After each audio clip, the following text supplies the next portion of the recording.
الحمدللہ رب العالمین والصلاة والسلام علی سید المرسلین اما بعد فاعوذ باللہ من الشیطان الرجیم بسم اللہ الرحمن الرحیم الصلاة والسلام علیک یا رسول اللہ الصلاة والسلام علیک یا حبیب اللہ الصلاة والسلام علیک یا نبی اللہ وعلی آلک واصحابک یا نور اللہ۔ پیارے اور محترم اسلامی بھائیوں، دارالافتاء اہل سنت سلسلے میں مرحبا کہتے ہیں۔ ہمارا آج کا موضوع بہت ہی اہم اور ہر زمانے میں اس کے حوالے سے گفتگو کی ضرورت رہی۔ سوشل میڈیا کا دور ہے اور اس پر بھی بہت زیادہ لوگ بات کرتے ہیں۔ علم دین کی کمی کی وجہ سے ایسی باتیں بھی اس حوالے سے کی جاتی ہیں کہ جو شرعاً جن کا کرنا درست نہیں سمجھا جا سکتا۔ تو آج انشاءاللہ ہم اس موضوع پر گفتگو کریں گے۔ مفتی صاحب ہمارے ساتھ موجود ہیں اور موضوع ہے بدعت۔ بدعت ایک لفظ ہے جو ہم اکثر و بیشتر سنتے رہتے ہیں اور اس حوالے سے لوگ بات بھی کرتے ہیں، اور کئی ایسے دینی کام، اچھے کام کہ جو باعث ثواب ہوتے ہیں ان کو بھی بدعت کہہ کر کرنے سے منع کیا جا رہا ہوتا ہے۔ تو بدعت کیا ہوتی ہے، اس کے حوالے سے شریعت کے کیا احکام ہیں، انشاءاللہ سلسلے کا حصہ ہوں گے۔ آپ ہمارے ساتھ اول سے آخر رہیے۔ کوشش کریں گے کہ ہم آپ کی کالز بھی سلسلے میں شامل کریں، لیکن زیادہ تر سوالات ہم اسی موضوع کے حوالے سے سلسلے میں شامل کریں گے۔ درود پاک کی فضیلت سنتے ہیں۔ نبی کریم صلی اللہ تعالی علیہ وآلہ وسلم کا فرمان عالی شان ہے، جو لوگ کسی مجلس میں بیٹھتے ہیں پھر اس میں نہ اللہ عز و جل کا ذکر کرتے ہیں اور نہ ہی اس کے نبی صلی اللہ تعالی علیہ وآلہ وسلم پر درود پاک پڑھتے ہیں، قیامت کے دن وہ مجلس ان کے لیے باعث حسرت ہوگی۔ اللہ عز و جل چاہے تو ان کو عذاب دے اور چاہے تو بخش دے۔ صلو علی الحبیب صلی اللہ تعالی علی محمد صلی اللہ تعالی علیہ وآلہ وسلم۔ بدعت ہمارا آج کا موضوع ہے، اور یہ لفظ سنا جاتا ہے اور بہت زیادہ ہم سنتے ہیں اس کو۔ ہر دور میں نئے نئے انداز سے اس کے حوالے سے حکم لگایا جا رہا ہوتا ہے۔ یہ لفظ تو سنا جا رہا ہوتا ہے اور استعمال بھی کیا جا رہا ہوتا ہے اور اس کے حوالے سے بات بھی کی جاتی ہے، لیکن ہو سکتا ہے کہ کئیوں کو اس کا معنی تک نہ آتا ہو۔ تو بدعت ہے کیا چیز، اس کی تعریف کیا ہے، اس کا معنی کیا ہے، یہ آپ ارشاد فرمائیے۔ الحمدللہ رب العالمین والصلاة والسلام علی سید الانبیاء والمرسلین، اما بعد فاعوذ باللہ من الشیطان الرجیم، بسم اللہ الرحمن الرحیم۔ بدعت لغوی اعتبار سے یعنی لغت کے اندر ایسی چیز کو، ایسی بات کو بولتے ہیں، یعنی کوئی بھی ایسی چیز کہ جس کی مثال پہلے نہ ہو، مثال سابق کے بغیر کسی نئی چیز کا لے کر آنا، ایسی چیز کو لغت کے اندر بدعت کہا جاتا ہے۔ یعنی کوئی نمونہ پہلے موجود نہیں تھا، بغیر سابقہ نمونے کے کوئی نئی چیز لے کر آئے تو ایسی چیز کو بدعت لغت کے اندر کہا جاتا ہے۔ اسی بدعت سے صفت کا صیغہ نکلتا ہے بدیع۔ اللہ تبارک و تعالیٰ نے اپنی صفت قرآن مجید فرقان حمید میں یہ بیان کی ہے کہ بدیع السماوات والارض، کہ اللہ تبارک و تعالیٰ آسمانوں اور زمینوں کو ایجاد کرنے والا، ان کو بنانے والا ہے۔ یعنی جب ہم بدیع کے معنی پر غور کریں گے تو اس کا مطلب یہ بنے گا کہ آسمان اور زمین کو سابقہ کسی نمونے کے بغیر اللہ تبارک و تعالیٰ نے بنایا ہے۔ یعنی ایسا نہیں کہ اس آسمان اور زمین کا پہلے سے کوئی نمونہ موجود تھا، کوئی مثال موجود تھی، اس کے پیش نظر اللہ تبارک و تعالیٰ نے ان کو بنایا ہو، نہیں، بلکہ اللہ تبارک و تعالیٰ ان کو بنانے والا ہے اور اس کی کوئی سابقہ نظیر، سابقہ مثال کوئی موجود نہیں تھی۔ اس لیے بدیع السماوات والارض، کہ جس طرح اللہ تبارک و تعالیٰ خالق السماوات والارض ہے،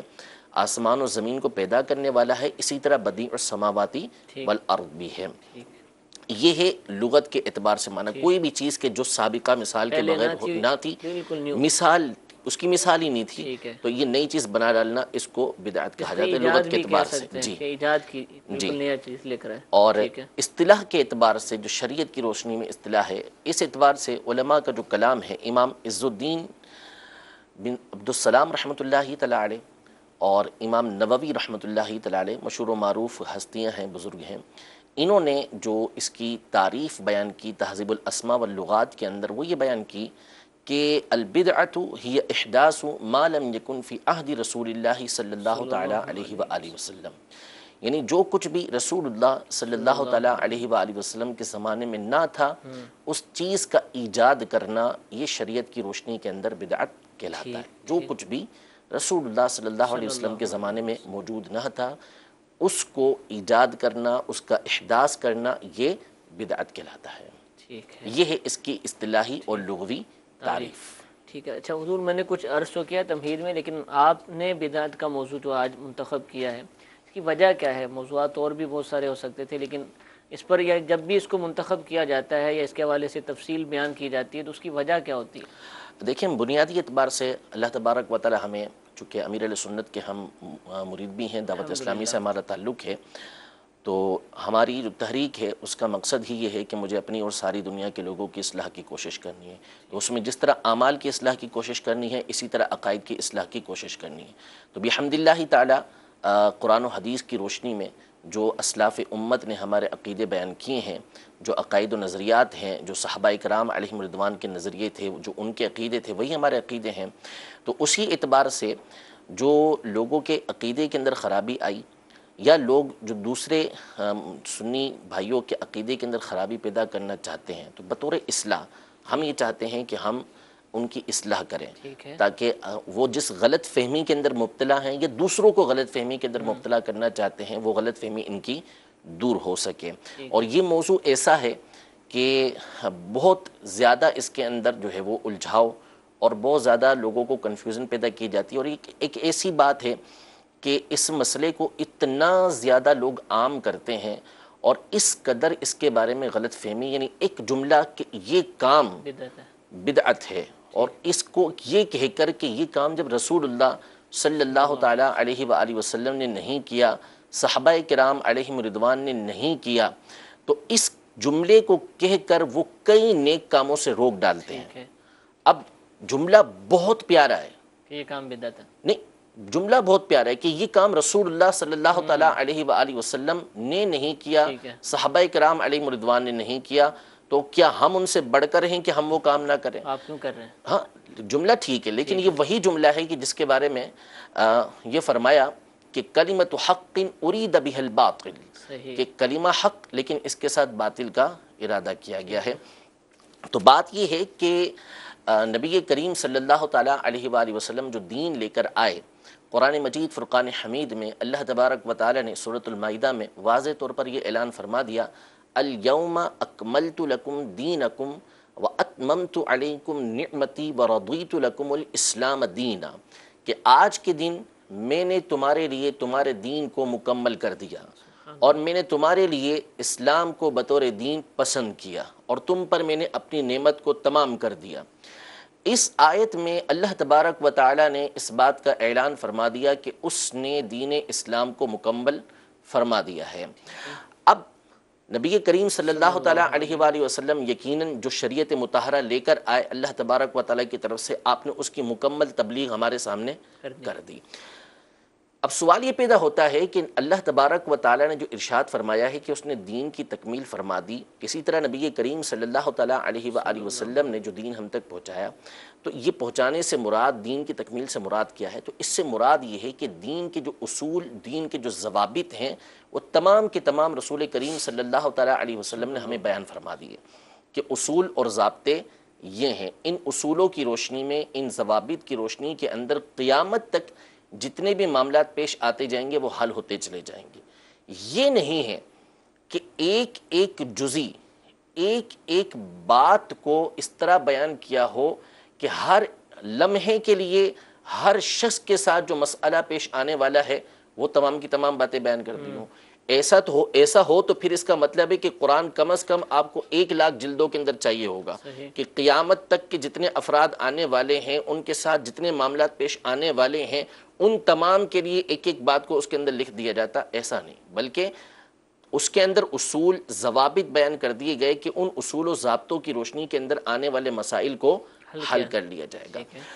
نبی کریم صلی اللہ تعالیٰ علیہ وآلہ وسلم کی کثیر احادیث طیبہ ہیں کہ جس کے اندر بدعت کی مذمت کی گئی ہے، اور ایسی احادیث طیبہ بھی موجود ہیں کہ نئے آنے والے کام یعنی جو نئے پیدا ہوں گے کام، نئے کام کیے گئے ہیں، اس کی تعریف بھی بیان کی گئی ہے، اور نئے پیدا ہونے والے کام جو ہوتے ہیں جو دین سے تعلق رکھتے ہیں اس کی نبی کریم صلی اللہ تعالیٰ علیہ وآلہ وسلم کی احادیث طیبہ کے اندر اجازت بھی ملتی ہے۔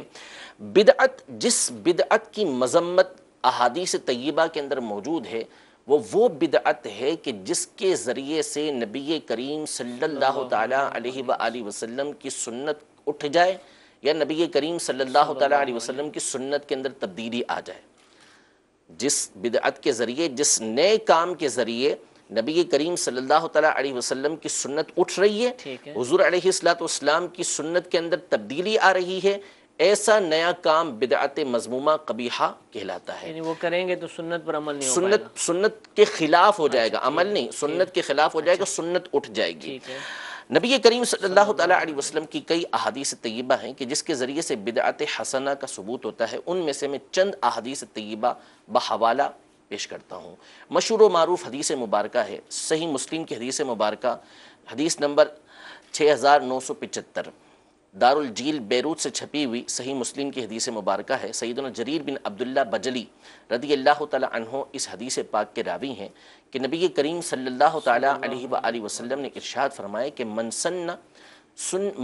فی الاسلام سنتا حسنتا فعمل بها بعدہ کتب له مثل اجر من عمل بها ولا ينقص من اجورهم شیء، سبحان اللہ، ومن سن فی الاسلام سنة سیئة فعمل بها بعدہ کتب علیہ مثل وزر من عمل بها ولا ينقص من اوزارهم شیء۔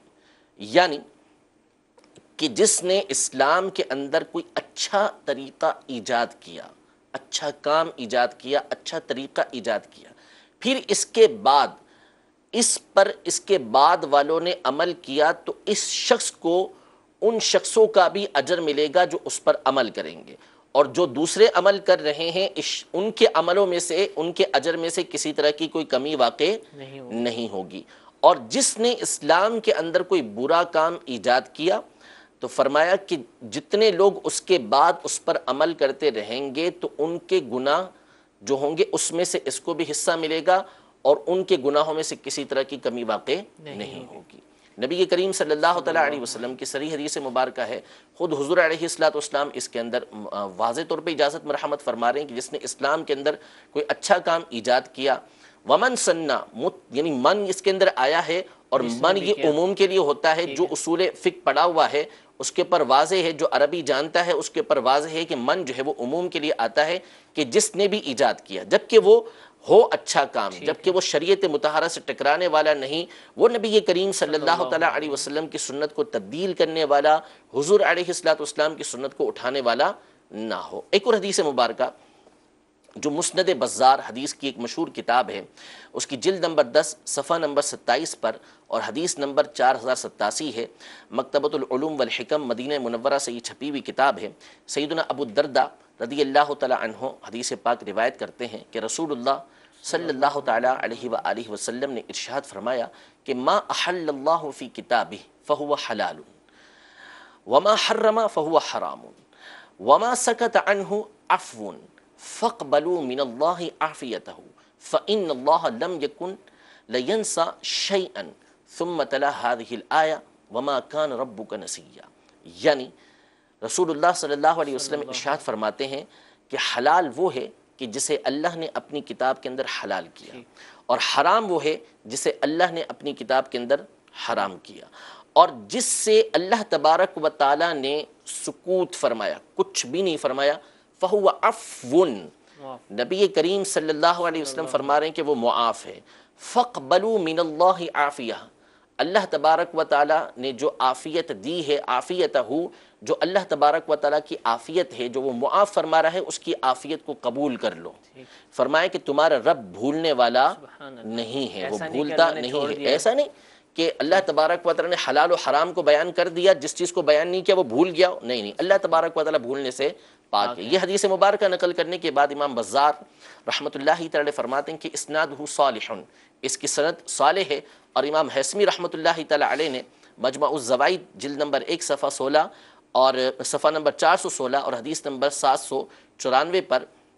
فرمایا کہ اسنادہ حسن، اس کی سند حسن درجے کی ہے، ورجالہ موثقون، اور اس کے رجال کی توثیق کی گئی ہے، یعنی اعلیٰ درجے کی اس کی سند ہے، اچھی سند ہے۔ تو یہ اچھی سند کے ساتھ، ایک حسن سند کے ساتھ حدیث مبارکہ مروی ہے۔ نبی کریم صلی اللہ تعالیٰ علیہ وآلہ وسلم اس بات کی اجازت مرحمت فرما رہے ہیں کہ حرام اور حلال وہ ہے کہ جسے اللہ نے اپنی کتاب کے اندر حلال کیا، اللہ نے اپنی کتاب کے اندر حرام کیا، اور اسی کے تحت نبی کریم صلی اللہ تعالیٰ علیہ وآلہ وسلم کے بیان کردہ حلال و حرام بھی آ جاتے ہیں۔ اور ابتدا کے اندر میں نے بیان کیا کہ اس سے مراد اصول و ضوابط ہیں، کہ جو اصول، جو ضابطے اللہ اور اس کے رسول عز و جل و صلی اللہ تعالیٰ علیہ وآلہ وسلم نے بیان کیے، وہ اس سے مراد ہیں۔ آگے ایک اور چند باتیں میں اور عرض کرتا ہوں اس حوالے سے، کچھ اور حدیثیں ہیں وہ عرض کر دوں پہلے۔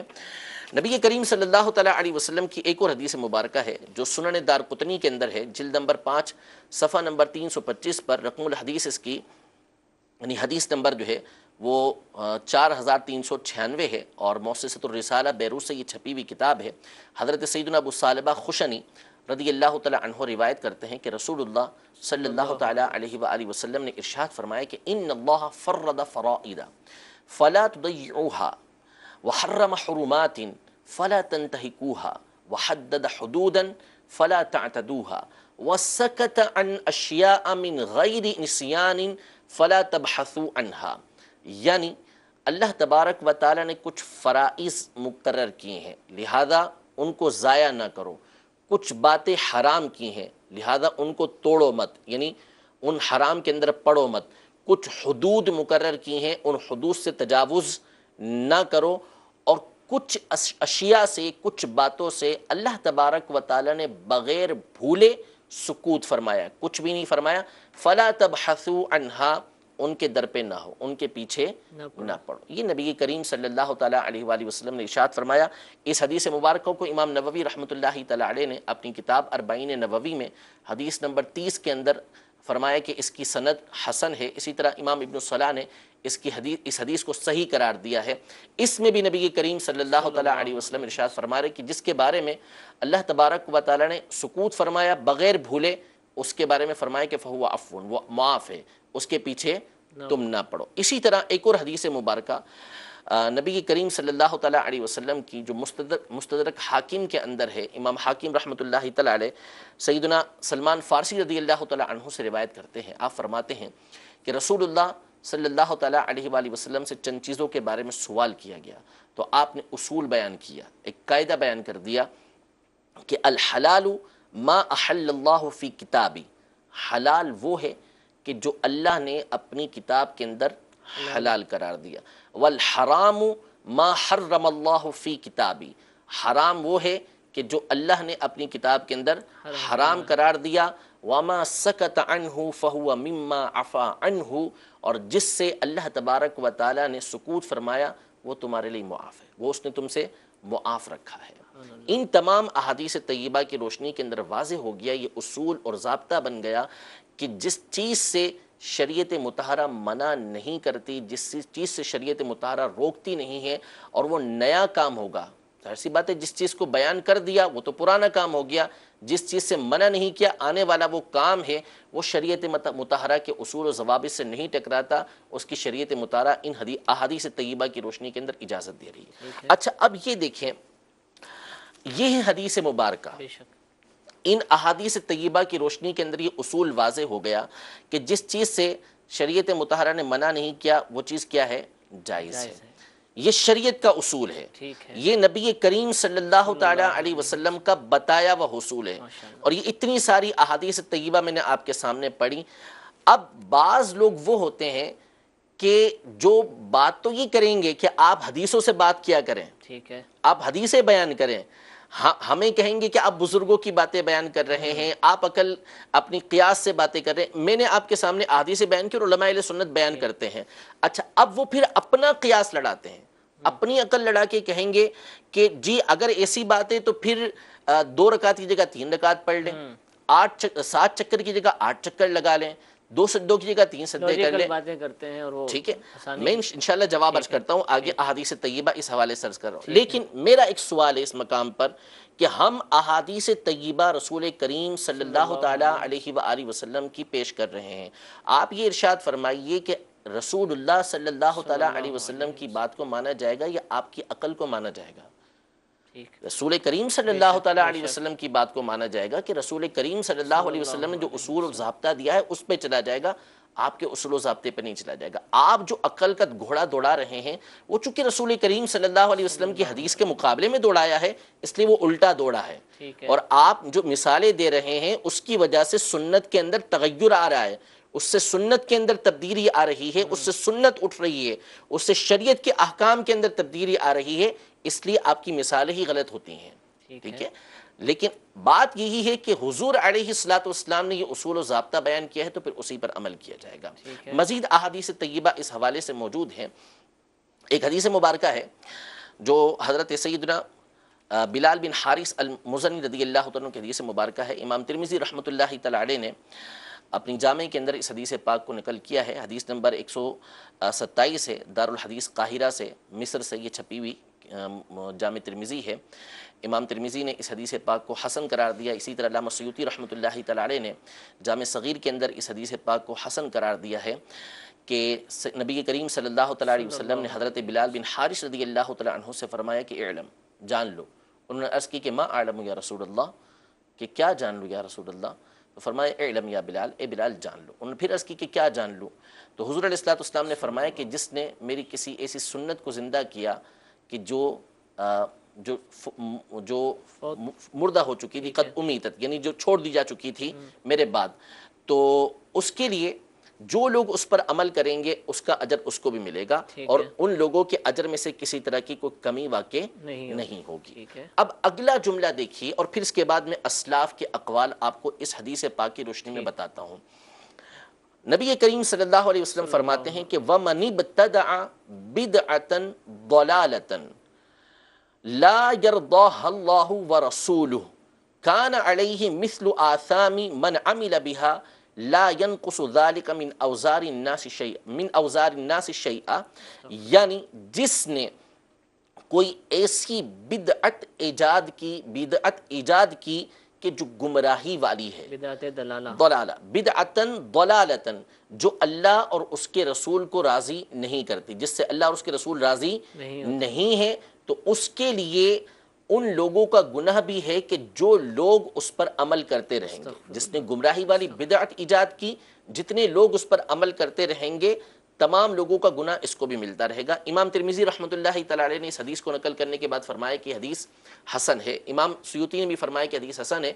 امام منذری رحمۃ اللہ تعالی علیہ اور ابن حجر حتمی رحمۃ اللہ تعالی علیہ نے اس حدیث پاک کو فرمایا کہ یہ ضعیف ہے، لیکن اس کے شواہد موجود ہیں، یعنی دیگر حدیثوں کے ساتھ مل کر یہ حسن لغیرہ بن جاتی ہے۔ اس حدیث پاک کے تحت جو فرمایا کہ وَمَنِ ابْتَدَعَ بِدْعَةً ضَلَالَةً، گمراہی والی بدعت۔ اب حضور علیہ السلام کا جو کلام ہے نا، وہ اعلیٰ درجے کا کلام ہوتا ہے، اس کا ایک ایک لفظ یہ معنی والا ہوتا ہے، فضول نہیں ہوتا۔ تو حضور علیہ السلام نے اس میں قید لگائی ہے کہ وہ بدعت کے جو گمراہی والی بدعت ہے۔ اس حدیث پاک کے تحت علامہ عبدالرؤف المناوی رحمۃ اللہ تعالی علیہ اپنی تصنیف فیض القدیر کے اندر، علامہ ابن حجر حتمی رحمۃ اللہ تعالی علیہ جن کا سن وفات 974 ہے، یہ اپنی تصنیف فتح الالہ جو مشکات کی شرح ہے اس میں، اسی طرح امام حسین بن محمد المظہری رحمۃ اللہ تعالی علیہ جن کا سن وفات 727 ہے، یہ اپنی کتاب المفاتی شرح المصابی کے اندر، اسی طرح امام ابن الملک الرومی رحمۃ اللہ تعالی علیہ جن کا سن وفات 854 ہے، یہ اپنی تصنیف شرح مصابیح السنہ میں، یوں ہی مشہور و معروف محدث و فقیہ ملا علی قاری رحمۃ اللہ تعالی علیہ اپنی کتاب مرقات المفاتی، اور ملا علی قاری کا سن وفات 1014 ہے، اور اس کے علاوہ دیگر محدثین نے، محققین نے اپنی اپنی کتابوں کے اندر اس حدیث پاک کے تحت لکھا کہ حضور علیہ السلام نے یہاں پہ بدعت ضلالہ کی قید کیوں لگائی۔ ان میں سے ملا علی قاری فرماتے ہیں کہ قید البدعۃ بالضلالۃ لإخراج البدعۃ الحسنہ، کہ حضور علیہ السلام نے یہاں پہ بدعت ضلالہ کی قید اس لیے لگائی تاکہ بدعت حسنہ یہاں سے نکل جائے، کہ بدعت حسنہ الگ چیز ہے، بدعت ضلالہ الگ چیز ہے۔ یہ نبی کریم صلی اللہ علیہ وسلم کا فرمان ہے، اور پیچھے مسلم شریف کی حدیث مبارکہ میں بیان کر چکا کہ خود نبی کریم صلی اللہ علیہ وسلم نے ارشاد فرمایا کہ من سن سنتا حسنتا فی الاسلام، کہ جس نے اسلام کے اندر کوئی اچھی بات ایجاد کی تو اس کو تو اجر ملے گا ہی ملے گا، جتنے لوگ اس کے بعد اس پر عمل کرتے رہیں گے اس کو بھی اس کا اجر ملتا رہے گا، لوگوں کے اجر میں سے کسی طرح کی کمی واقع نہیں ہوگی۔ اتنے بڑے بڑے ائمہ نے اپنی طرف سے نہیں بلکہ نبی کریم صلی اللہ تعالی علیہ وآلہ وسلم کی احادیث طیبہ کی روشنی کے اندر اس بات کو بیان کیا کہ یہاں پر نبی کریم صلی اللہ تعالی علیہ وآلہ وسلم نے جو بدعت ضلالہ کی قید لگائی ہے وہ اس لیے لگائی ہے تاکہ پتہ چل جائے کہ بدعت حسنہ کا حکم یہ نہیں ہے۔ یہ تو مثالیں، یہ تو احادیث طیبہ ہو گئی جو نبی کریم صلی اللہ تعالی علیہ وآلہ وسلم نے بیان فرمائی ہیں۔ باقی اس کے علاوہ صحابہ کرام علیہم رضوان اور نبی کریم صلی اللہ تعالی علیہ وسلم کی بعض دیگر احادیث طیبہ جس سے بعض لوگ استدلال کرتے ہیں، جیسے من احدث فی امرنا ما لیس منہ فہو رد، کہ جس نے ہمارے اس دین کے اندر وہ ایجاد کیا کہ جو اس میں نہیں ہے تو وہ رد ہے۔ اب یہاں پر بعض لوگوں نے وہ بڑی خیانت کی، بعض لوگوں نے تو سمجھا نہیں، بعض لوگوں نے خیانت کی کہ اس حدیث پاک کے اندر حضور علیہ السلام نے یہ فرمایا کہ من احدث فی امرنا، جس نے ہمارے دین کے اندر وہ ایجاد کیا کہ جو ہمارے دین میں نہیں ہے، ما لیس منہ، جو اس دین سے نہیں ہے، فہو رد، تو وہ مردود ہے۔ یہ ما لیس منہ کے الفاظ ہی ختم کر دیے، بعض نے تو باقاعدہ من احدث فی امرنا فہو رد، اور یہ سنا رہے ہوتے ہیں، یہ سنا دی کہ جس نے ہمارے دین کے اندر ایجاد کیا وہ مردود ہے۔ حالانکہ نبی کریم صلی اللہ تعالی علیہ وآلہ وسلم فرما رہے ہیں کہ ما لیس منہ، جو اس دین سے نہیں ہے اس کے بارے میں فرما رہے ہیں کہ وہ مردود ہے۔ اس حدیث پاک کے تحت ائمہ محدثین نے واضح طور پر لکھا کہ اگر اس کام کا تعلق چونکہ جو بعد میں پیدا ہو رہا ہے اس کا تعلق دین سے بنتا ہے، اس کی اصل اور بنیاد دین کے اندر موجود ہے، تو فہو ردن کے حکم کے اندر آتا ہی نہیں ہے وہ۔ نبی کریم صلی اللہ تعالی علیہ وآلہ وسلم کا فرمان ہے، کوئی عام چیز نہیں ہے کہ آپ اس طریقے سے اس قید کو چھوڑ رہے ہیں۔ حضور علیہ السلام فرما رہے ہیں ما لیس منہ، اور ایک میں فرمایا ما لیس فیہ، کہ جو اس دین سے تعلق نہیں رکھتا اس کو اس نے ایجاد کیا ہے تو فہو رد، وہ رد ہے۔ تو یہ یاد رکھنا چاہیے کہ یہاں پر حضور علیہ السلام من احدث فی امرنا ما لیس منہ کے ساتھ فرما رہے ہیں، مطلق ارشاد نہیں فرما رہے۔ اسی طرح کل بدعت ضلالہ، کہ ہر بدعت یہ گمراہی ہے، وکل ضلالۃ فی النار، اور ہر گمراہی یہ آگ کے اندر ہے۔ اس میں بھی یاد رکھیں کہ اس کا جو اول جملہ ہے وہ یہ ہے کہ کل محدثۃ بدعۃ، کہ ہر نوپید چیز بدعت ہے، محدثۃ بدعۃ۔ اب یہاں پر محدث یعنی احداث، جو نئی چیز پیدا ہونے والی ہے اس کو حضور علیہ السلام نے بدعت فرمایا، اور دوسری حدیث میں کیا فرمایا کہ محدث جو نئی چیز پیدا ہوگی وہ کون سی مردود ہے، کہ جو اس دین سے تعلق نہیں رکھتی، جس کی اصل اور بنیاد اس دین کے اندر نہیں ہے۔ تو واضح ہو گیا کہ جو حضور علیہ السلام نے فرمایا کہ کل بدعت ضلالہ، اس سے مراد وہ ہے دوسری حدیث مبارکہ کی روشنی کے اندر کہ جس کا تعلق اس دین سے نہ ہو، جس کی اصل اور بنیاد اس دین کے اندر نہ ہو۔ یہ کچھ احادیث طیبہ ہیں کہ وقت بہت زیادہ ہمارا ہو چکا ہے، ورنہ مثالیں میرے پاس بہت ساری ہیں، جمع بھی کی ہوئی ہیں کافی ساری، کہ خود حضرت ابوبکر صدیق رضی اللہ تعالی عنہ، حضرت عمر رضی اللہ تعالی عنہ، حضرت عثمان غنی رضی اللہ تعالی عنہ، مولا کائنات رضی اللہ تعالی عنہ، حضرت عائشہ رضی اللہ تعالی عنہ،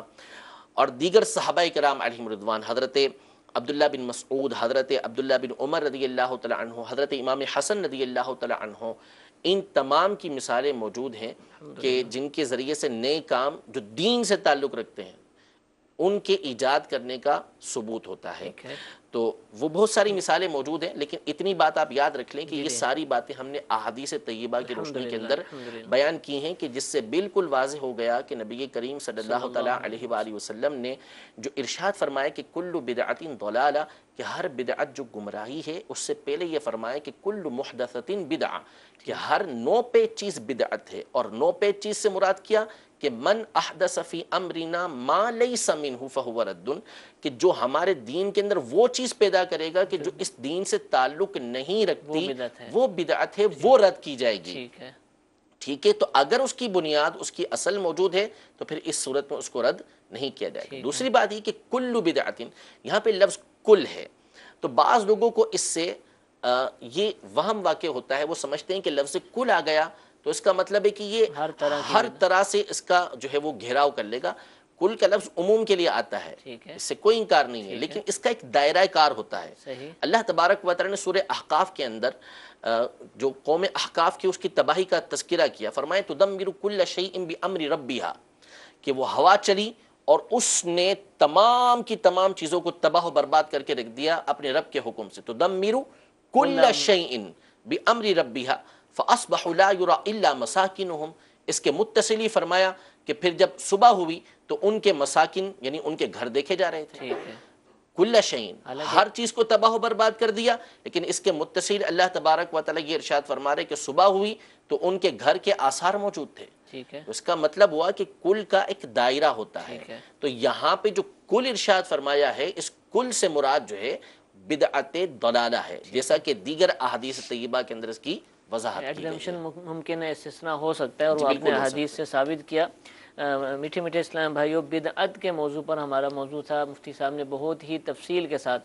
یوں سمجھ لیجئے کہ ابھی تک جو جواب ہوا وہ ٹیکنیکل بنیادوں پر جواب دے دیا گیا کہ قرآن و حدیث سے بدعت کا جو بھی مفہوم بنتا ہے اور اس کے حوالے سے جو بھی شرعی حکم ہے الحمدللہ ہم نے سنا، لیکن اس کے حوالے سے ابھی بھی بہت ساری باتیں ہو سکتا ہے کہ ذہن میں آ رہی ہوں، اور آ بھی رہی ہیں، ہمارے پاس میسیجز بھی آ رہے ہیں، میرے ذہن میں بھی بہت سارے سوالات ہیں، کچھ ہم نے پہلے سے اس حوالے سے تیاری کی تھی، تو آپ ہمارے سلسلے کو دیکھتے رہیے۔ آئندہ بدھ بھی انشاءاللہ عز و جل یہی موضوع ہوگا، بدعت۔ اللہ نے توفیق دی تو انشاءاللہ اسی موضوع پر ہم دوبارہ سلسلہ کریں گے، بدعت کے موضوع پر۔ اگر آپ کے ذہنوں میں سوالات ہیں، آپ اس حوالے سے پوچھنا چاہتے ہیں، تو ہمارے جو مدنی چینل کے نمبر ہیں کال ریکارڈ کروانے کے، ان پر آپ اپنی کال ریکارڈ کروائیں، صاف آواز کے اندر کروائیں۔ جو باتیں بیان کی گئیں اس میں سے کچھ سمجھنا چاہتے ہیں اس کے حوالے سے بھی کروا سکتے ہیں، یا ویسے ہی آپ اس حوالے سے کچھ پوچھنا چاہتے ہیں تو وہ بھی آپ ہمارے سلسلے میں سوال ریکارڈ کروا کر پوچھ سکتے ہیں۔